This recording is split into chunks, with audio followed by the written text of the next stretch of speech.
काय मग मंडळी, गणपती बाप्पांच्या आगमनाची तुमची तयारी झाली का? आमचा कालचा सुट्टीचा दिवस सगळा साफसफाईमध्येच गेला.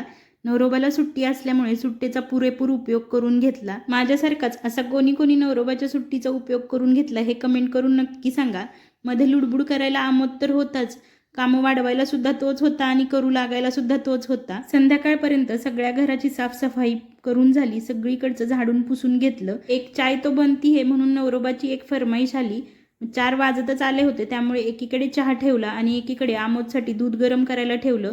मस्त चकाचक असं घासून घेतलेलं हे किचन किती छान चमकत होतं. व्हिडिओमध्ये इथे तुम्ही बघू शकता. मोबाईलचं स्टँड खराब झाल्यामुळे थोडे दिवस व्हिडिओ आले नाहीत. हा व्हिडिओसुद्धा हातात घेऊनच शूट करत आहे.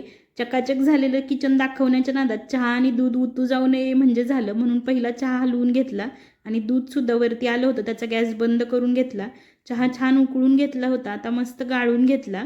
कसं आहे ना मंडळी, चहाला वेळ नसते पण वेळेला चहा हवाच असं म्हटलं जातं. त्यामुळे आम्हाला दोघांनाही चहा घेतला आणि आमोदला पिण्यासाठी दूध थोडं कोमट करून दिले. त्यानंतर मार्केटमध्ये जाऊन गणपती डेकोरेशनसाठी लागणारं सर्व साहित्य घेऊन आलो.